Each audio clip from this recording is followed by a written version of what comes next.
अच्छा जी, तो अगर रेट जो है वो उल्टा कम हो जाए। अभी तो हमने ये देखा था कि 5.4 से बढ़ के वो 6.25 हो गया था। अगर वो 5.4 से कम हो गए और सपोज के 4.75 हो जाए काइबर, तो फिर लाजमी बात है कि आपने क्योंकि रेट 5.4 पे फिक्स किया हुआ था, तो ऊपर की पेमेंट जो होगी वो आपको बैंक को जो है वो करनी पड़ेगी, जो कि 4.75 और 5.4 का जो है वो डिफरेंस है, और वो 0.65% आ रहा है। तो 0.65% को जब आप 5 मिलियन से मल्टीप्लाई करेंगे 6 महीने के लिए, अमाउंट जो आपके पास आ रही है वो 16,250 है। अगेन फ्यूचर अमाउंट है, आपको सेटलमेंट क्योंकि अभी करनी है, आप इसकी कैलकुलेट करेंगे प्रेजेंट वैल्यू, और प्रेजेंट वैल्यू जो है वो आप बैंक को अभी अदा कर देंगे।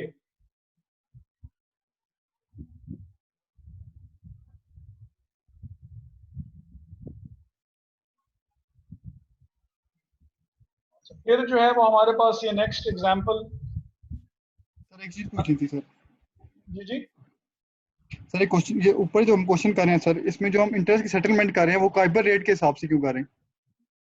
क्योंकि ये जो एफ आर एज वगैरह जो हैं ये इंटरेस्ट रेट से रिलेटेड हैं। बैंक लोन, बैंक्स यूजुअली इस चीज, बैंक्स या फाइनेंशियल इंस्टीट्यूशंस इसका सहारा लेते हैं। और बैंक लोन जो होता है, बैंक लोन काइबर के साथ एसोसिएटेड होता है, जो कि वेरिएबल रेट, तो रेट सर वेरी ये चीज, करेगा। बट अ, सर बट आपने कहा था कि सिर्फ बॉन्ड जो होते हैं उनके साथ फिक्स रेट होता है। हाँ जी, हाँ तो जी। ऊपर जो हम इंटरेस्ट रेट एफआरए की बात करें वो तो फिक्स रेट ऑफ इंटरेस्ट होता है। वॉलेट मेरा उधर ही पड़ा होगा, मैंने गाड़ी में नहीं इधर ले आया था। देखिए, जो कॉन्ट्रैक्ट में जो हमने रेट फिक्स किया है, वो तो इस वजह से किया है क्योंकि हम फॉरवर्ड कॉन्ट्रैक्ट करना चाह रहे हैं। और अगर उसमें रेट हमने फिक्स ना किया तो फिर फॉरवर्ड कॉन्ट्रैक्ट तो ना हुआ। सही होगा। ठीक है। Okay sir. तो फॉरवर्ड कॉन्ट्रैक्ट में रेट फिक्स करने का ये मतलब नहीं है कि वो बॉन्ड्स की तरह जो है वो हो गया। बॉन्ड के ऊपर तो इंटरेस्ट रेट जो है वो इकोनॉमी के हालात या स्टेट बैंक या जो जहां मर्जी जा रहा हो उसने वही रहना। ठीक है सर। और यहाँ जो कॉन्ट्रैक्ट हो रहा है वो हमारा फॉरवर्ड कॉन्ट्रैक्ट हो रहा है, जिसमें हमें और कर ही हम इंटरेस्ट रेट के लिए रहे हैं, और हम अपना रिस्क मैनेज करना चाहते हैं, तो ऑब्वियसली हमें चीज़ों को अकॉर्डिंगली फिक्स जो है वो करना पड़ेगा अभी ही। Okay sir.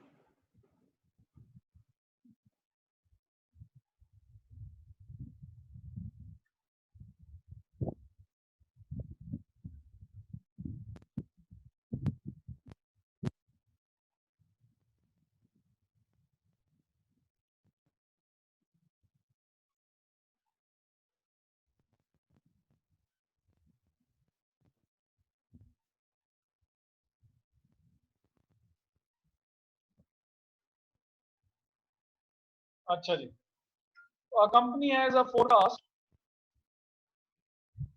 company has forecast that due to an expected cash shortage, it will need to borrow 20 million for 3 months, 20 million for 3 months in 2 months' time.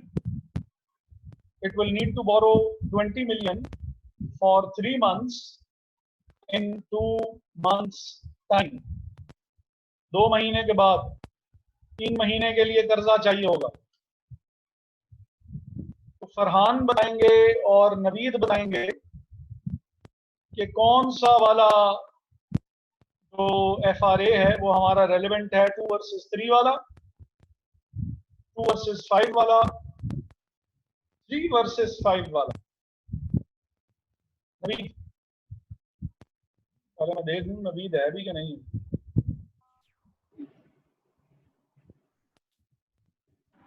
Three versus 5 वाला। 3 वर्सेस 5 वाला sir. 3 versus 5 वाला। फरहान, कौन सा contract relevant है?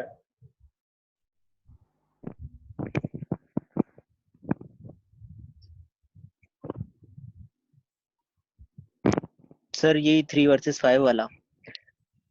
अच्छा, Aarish. Sir क्योंकि इसमें 3 month बाद चाहिए ना हमें। ठीक है, तो 2 मंथ के लिए होगा।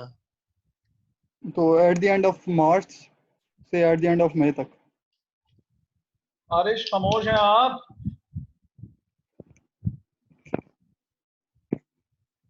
वो कह रहा है मैं नहीं बताऊंगा। आरिश मेरा ख्याल है कि फिलहाल शायद है नहीं, है ना हनीफ? सर 2 वर्सेस 3 वाला नहीं होगा क्योंकि ये 3 मंथ्स के लिए चाहिए और 2 मंथ्स टाइम के बाद।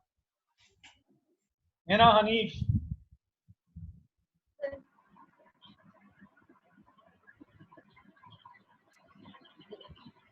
Yes sir. अब ये कौन सा वाला कॉन्ट्रैक्ट रेलिवेंट है हमारे लिए? 3 वर्सेस 5। 3 वर्सेस 5।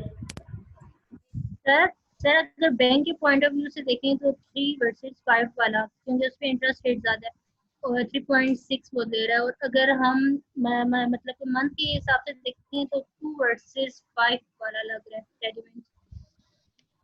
अच्छा जी, ये कौन बोला? मैं अक्सा। अच्छा, 2 वर्सेस 5 है जी। 2 वर्सेस 5 क्यों है? सर क्योंकि 2 महीने बाद चाहिए 3 महीने के लिए। उसको 2 माह need to borrow 20 million for 3 months in 2 months time। मैंने बताया था जो पहले वाला डिजिट है वो स्टार्टिंग पॉइंट बता रहा है और जो दूसरा वाला डिजिट होगा वो एंडिंग डेट बता रहा होगा। मतलब पहले वाला जो है वो स्टार्टिंग है, दूसरे वाला पीरियड के लिए बस एंडिंग टाइम डेट पीरियड। पहले तो टोटल पीरियड बता रहा होगा ना कि 2 और 3 मिला के 5। देखें, अगर तो 3 मंथ्स को ज़हन में रखेंगे ना तो फिर 2 वर्सेस 3 सिलेक्ट कर लेंगे, जो कि गलत है। ये जो आप टाइम पीरियड के लिए कह रहे हैं गलत तरफ वो चला 2 जाए। वर्सेस 3 तो सर, वो 2 वर्सेस 3 तो 1 माह के लिए हो जाएगा ना सर। हाँ जी, हाँ जी, बिल्कुल बिल्कुल सर आपने बस ये ज़हन में रखना है कि पहली डेट जो है वो क्योंकि 2 महीने के बाद चाहिए उसको, तो स्टार्टिंग डेट तो हो गई 2 और एंडिंग डेट हो गई, क्योंकि उसको 2 महीनों के बाद अगले 3 महीनों तक के लिए चाहिए, उसको बेसिकली 5वें महीने के एंड तक के लिए चाहिए। तो 2 वर्सेस 5 जो होगा वो हमारा रेलेवेंट कॉन्ट्रैक्ट होगा। तो इसमें रेट कौन सा वो सिलेक्ट करेगा?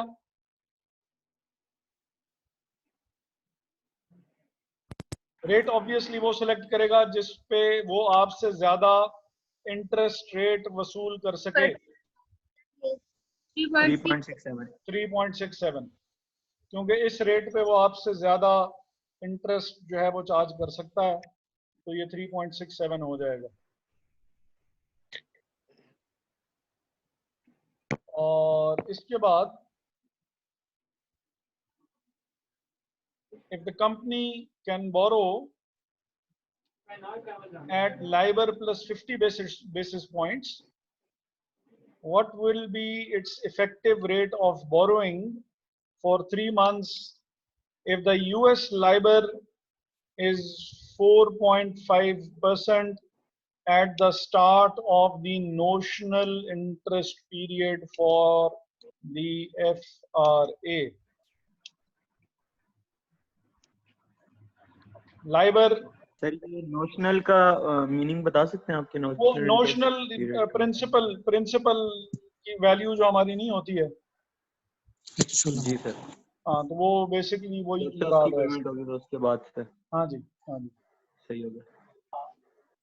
अच्छा, तो 4.5 जो है वो हमारा लाइबर है।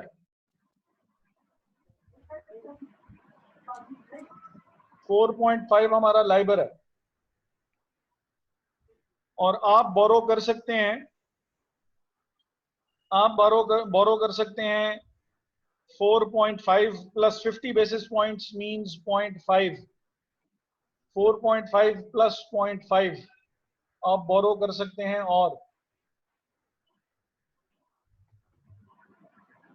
मेरा तो कैलकुलेटर ये कहाँ 50 पे बेसिस पॉइंट वाला क्या चीज है कि मतलब 0.54 बोरो कह सकते हैं? हाँ, यानी 5% पे आपने बोरो करना है। मैं नहीं बात करती तेरे से, वैसे जाओ मुझे कैलकुलेटर जाओ। ठीक है, आप 5% तक कर सकते हैं। भाई मेरा कैलकुलेटर पड़ा लाके दो। तो अब आपका रेट तय हुआ है 3.67, और जिस वक्त कॉन्ट्रैक्ट स्टार्ट हुआ तो जो रेट ऑफ इंटरेस्ट जी था सर। वो था 5%। सर 5% कैसे था? 5% ऐसे ओके 4.5 और प्लस 50 बेसिस पॉइंट, ठीक है समझ आ 50 गया। basis points means 0.5. So 4.5% plus 0.5% means 5%.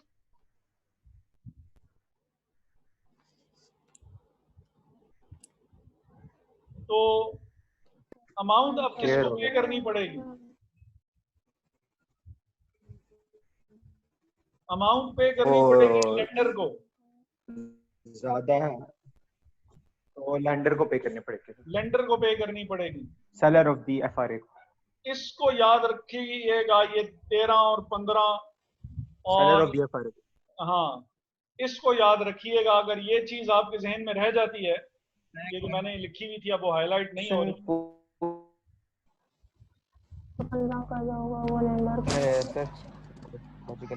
Sir ये रूल है या इसके पीछे कोई लॉजिक है कि अगर अमाउंट जो है वो लॉजिक समझाई थी लाइबर ना की अभी। अमाउंट ज्यादा। सर नहीं, ये बात नहीं हमने मेरे को। सर आप ये बता रहे थे कि एफआरए की अमाउंट जो है वो काइबर से ज्यादा हो तो, या काइबर की अमाउंट एफआरए से ज्यादा हो तो फिर आप जो है वो लेंडर पे करता है और इसके उल्टा। देखें, लॉजिक लॉजिक पे ही हमने बात की थी। अगर नहीं क्लियर हुई तो मैं एक दफा फिर से दोहरा देता हूँ कि अगर बात चली जाती है, पहले तो हम पहले वाले को देख लेते हैं। सर आप बस हल्का सा बता दें, मैं समझ लूंगा। काइबर काइबर है 11%, आपने तय किया हुआ है 13%। सही है तो सर। ऊपर की जो अमाउंट है, क्योंकि वो आपने 2% एक्स्ट्रा डिसाइड किए हुए हैं, तो आपको अब वो अमाउंट पे करनी पड़ेगी। डिफरेंस उसी वक्त अदा करना पड़ेगा आपको, क्योंकि आप खुद डिसाइड कर बैठे थे, सही है सर, हम ओवर द काउंटर जो कर रहे हैं ये agreement। हाँ जी, हाँ जी, हाँ जी। और रिवर्स में समझ फिर गया, यह है कि लेंडर आपको अदा करेगा। समझ गया सर, ये हो गया, क्लियर हो गया। अच्छा जी।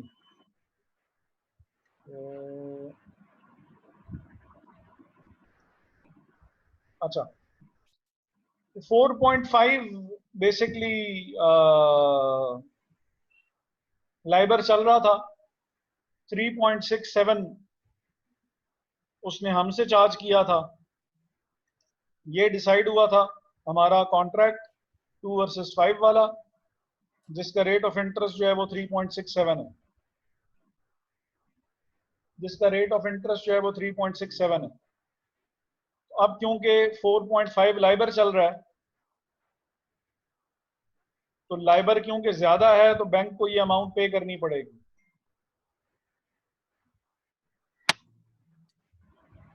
लाइबर ज्यादा है तो बैंक को अमाउंट पे करनी पड़ेगी।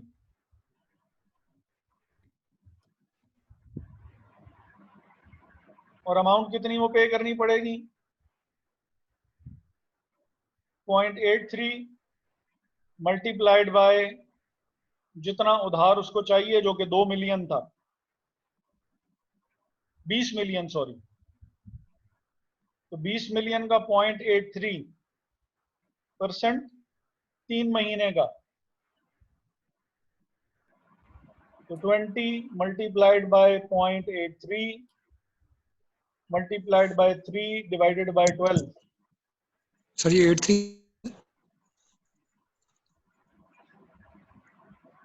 83 कहाँ से आया? यस 8-3 डिफरेंस है ना यार।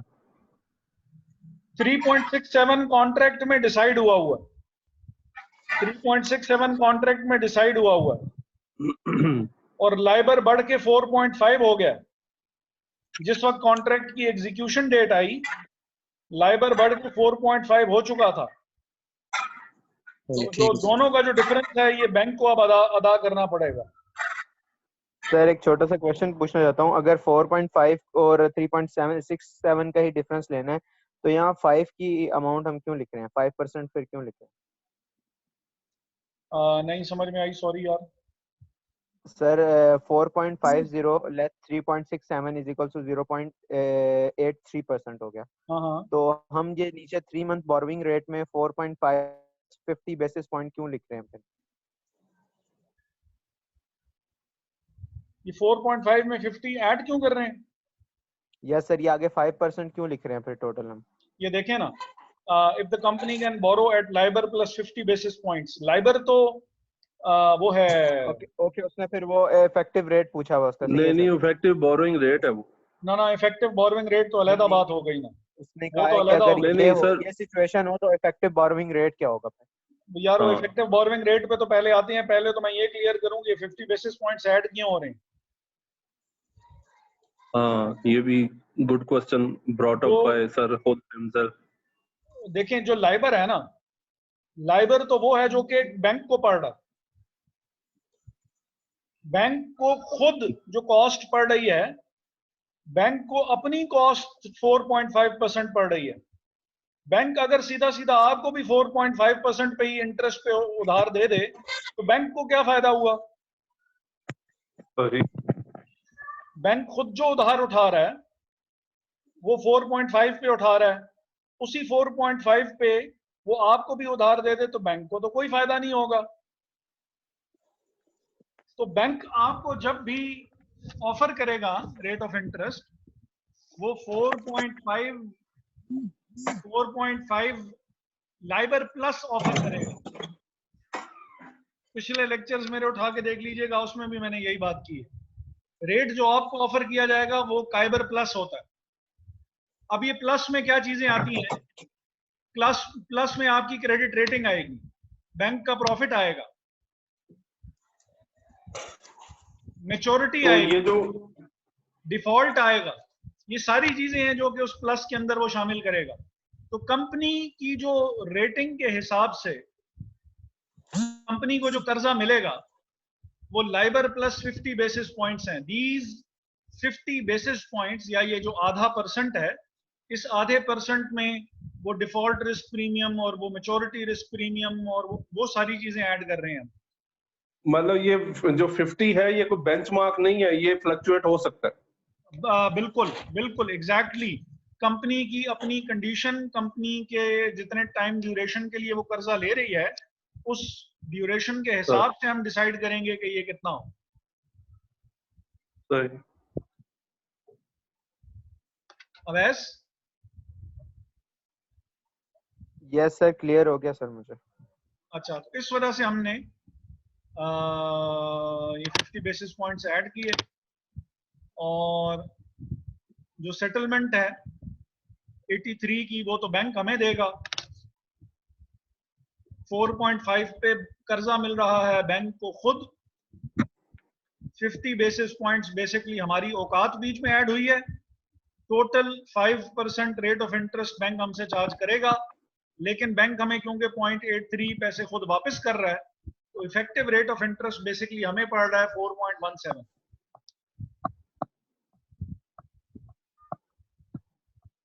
जिसका दूसरा कैलकुलेट करने का तरीका उसने हमें नीचे बताया हुआ है।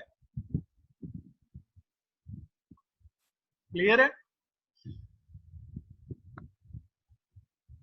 Yes sir. अच्छा, इफेक्टिव रेट किस तरह से निकाला है वो बता दिया। हाँ जी।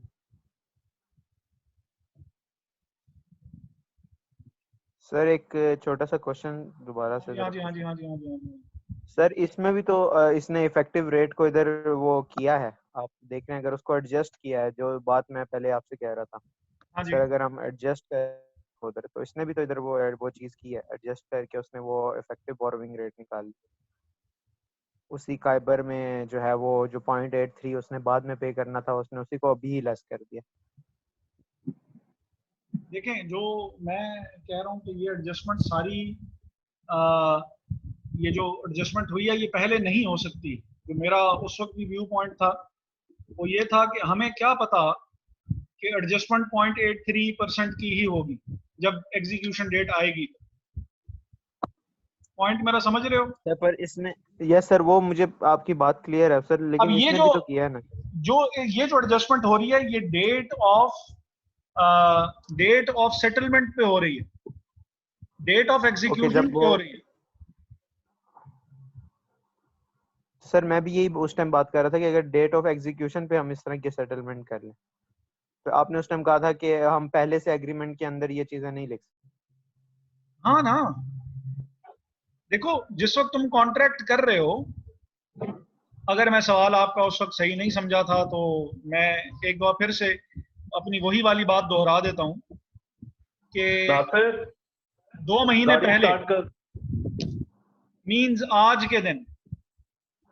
के दिन तो मैं ये एडजस्टमेंट या वो नहीं कर सकता हूं ना कि क्या होगा। आज के दिन तो मैं सिर्फ मेरे जहन में 3.67, मुझे क्या पता कि 2 महीने के बाद ये 4.5 होगा या 3 हो जाएगा या 2.5 होगा। मैंने तो आज के दिन तो डिसाइड कर लिया। आज के दिन तो इफेक्टिव रेट नहीं कैलकुलेट हो सकता। इफेक्टिव रेट तो 2 महीने के बाद कैलकुलेट होगा जब सर पे पड़ेगी, और जब सर पे पड़ेगी तो फिर ऑब्वियसली उस वक्त तो कैलकुलेशन हम कर ही रहे होंगे कि यार लेन देन अभी डिसाइड करना है, लेन देन अभी सेटल कर लेना है। तो अब बताओ कि अब फिलहाल सेटल कैसे किया जाए। तो अगर आप ये कह रहे थे कि डेट ऑफ एग्जीक्यूशन पे क्या होगा, तो फिर तो बिल्कुल ऑब्वियस सी बात है वो तो कि वो तो डेफिनेटली होगा। लेकिन आज के दिन यही मेरा पॉइंट था कि नहीं, डेट ऑफ एग्जीक्यूशन पे ही पॉइंट था कि हम उसको इस तरह से एडजस्ट नहीं कर सकते कि हम उसको, जैसे इसने इफेक्टिव बोरोइंग रेट निकाला हुआ है कि उसने वो सब कुछ लेस करके तो उनको एक वो रेट दे दिया जो सिंपल, जो उन्होंने डेट ऑफ जो एग्जीक्यूशन है पे हो सकता है। अगर आप उस वक्त ये बात कर रहे थे तो ठीक कह रहे हैं, और सही है मैं सर, फिर सही यही नहीं मुझे समझा clear था। करना है। वो जो हम एग्रीमेंट के दौरान तो ये चीजें ऐड नहीं कर सकते, लेकिन जब एग्जीक्यूशन की डेट आएगी तब हम इस डेफिनेटली बात को होगा, रख सकते हैं कि आप इसको डेफिनेटली add होगा। कर। ये मेरा फाइल कवर भी नीचे ले जाए। सही है। ठीक है जी। अगर गाड़ी में रख। मैं उसको टोटली आज के दिन के हिसाब से एक्सप्लेन कर रहा था कि थैंक आज यू। के दिन ये काम नहीं हो सकता। ठीक है, सर इसके गुड हो लिए गया। इसके लिए एक आध आपको वो दे देता हूँ, क्वेश्चन भी दे दूंगा। 8:15 श्योर तक सर। वो कह रहे थे जावेद साहब भी कि क्लास आज 8:15 तक कर लेते हैं, तो यस टाइम सर। हमारा जो है वो हो गया। नेक्स्ट टाइम हम बात करेंगे ये इंटरेस्ट रेट स्वैप्स पे, और सही हो गया उससे सर। जो और क्रेडिट आर्बिट्राज पे बात करेंगे नेक्स्ट टाइम, और इसके सवाल सॉल्व करेंगे। एक सवाल मैं आज ही आपको भेज देता हूँ, ना भेजा तो मुझे खुद याद दिला दिया करो। छोटा सा सवाल होगा, आसान सा, और फिर ये जो मैं ओके सर, समझा। वो कोई, सर आप भी सर वो मैं इंजेक्शन लगाते हैं जैसे डॉक्टर कहता है कुछ नहीं होगा। सर मैं समझा आप ये कहने वाले हैं अगर ना भेजा तो मुझे लटका देना। नहीं सर, छोटे छोटे बच्चे हैं मेरे, ख्याल करें। मैं समझा आप इमरान खान बन गए हैं। नहीं नहीं सर नहीं वो सर, भी ऐसे ही। की तरह ले लेना था ना। छोटे छोटे वो बच्चे हैं सर, मैं ऐसी बात नहीं कर सकता। तो अल्लाह ताला आपको मतलब सेहत दे। चलो एक छोटा जिंदगी सा भी दे, खाली सेहत नहीं, जिंदगी भी दे सर। जिंदगी भी दे, आमीन। अच्छा, ये उससे नेक्स्ट लेक्चर में फिर हम short term interest rate futures पे बात करेंगे, और इस पे भी हमारा यानी अभी एक लेक्चर्स और ये इंटरेस्ट रेट पे हमारे चलेंगे। टाइम हमारा जो है वो आज के लिए काफ़ी है, और नेक्स्ट